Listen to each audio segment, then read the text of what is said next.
Hey, I'm Mike, and this is an intro. Alright, what we got here is a little different than my normal videos because, well, normally I do EDH, and this is Netrunner. I did a video a while ago trying to convince myself not to do this, not to get into the game.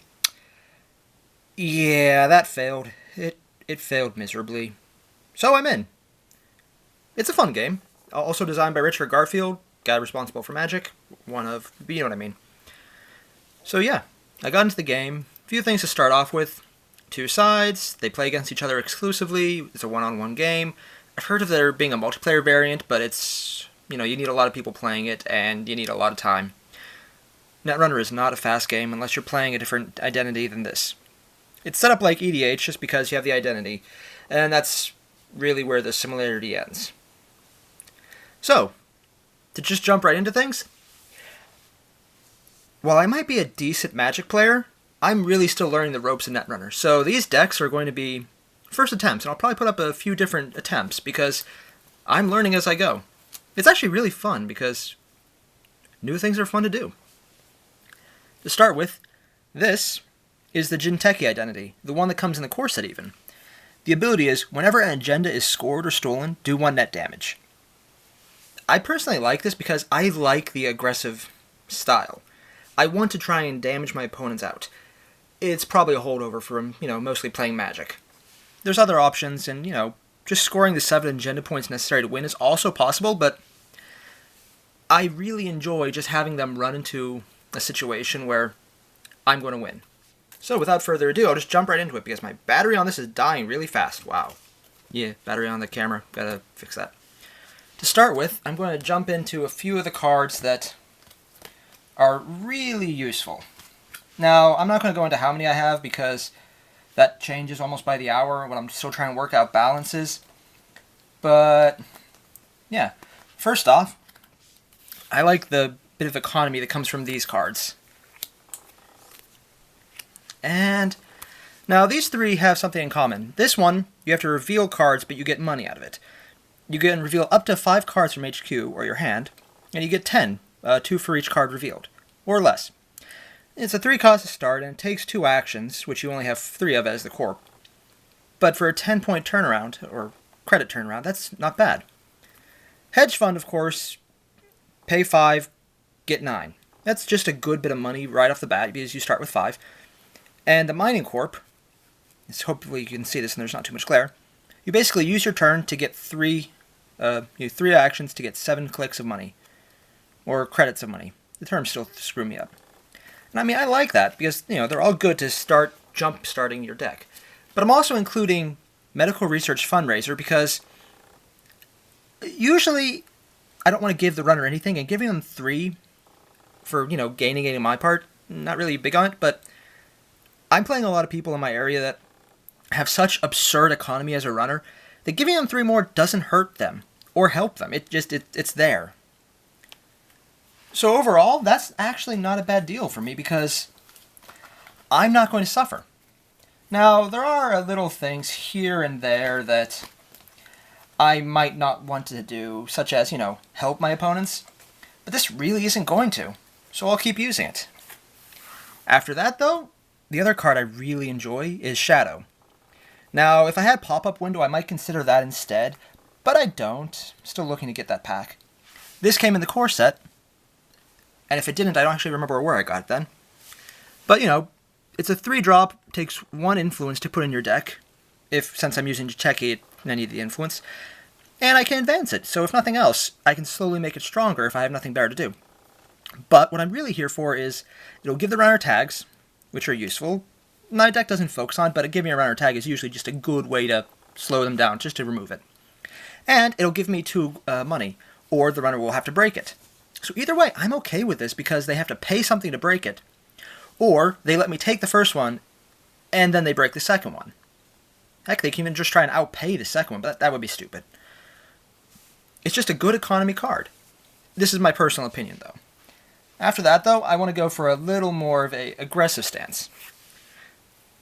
Ellie also takes 1 influence, 3 to turn it over to res it, and it'll either take up my opponent's money, because it's a 4 strength with 2 subroutines, you see that? Ah, that's better.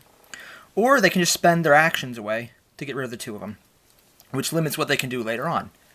The fact that it's just a straight out end the run isn't bad. I like it for the 2 cost. After that, I have a few cards that, while I'm not entirely certain about, I have really grown to enjoy. Let's see, I have them over here. They're a little more aggressive, though. So, well, they're kind of dickish, in the sense that they're, okay, massively dickish. Massively, overwhelmingly dickish. Where the hell did I put them? Jeez. Ah. Well, first off, forgot about this one. This is a new addition to the deck. Put it in today. I'm going to say this wrong. Himitsu Bako. It's a 2-drop, or 2 res, 2 strength barrier, and has a simple subroutine of end the run. This is good early game, and I can return to HQ. Mostly this just lets me play a shell game a bit, try and make the runner guess where what is and what not. Because I can keep putting this down, and when they find it, I can just put it back. Now, that's a little more money intensive than I would like, so I probably won't use it too often, but just making them guess is probably worth it. That, and, it's a cheap early card ice, so it'll protect a server, and I'm going to be okay with that. Next up, though, I'm trying to get a little more aggressive. Swordsman. Now, I don't have many in this deck, just 2.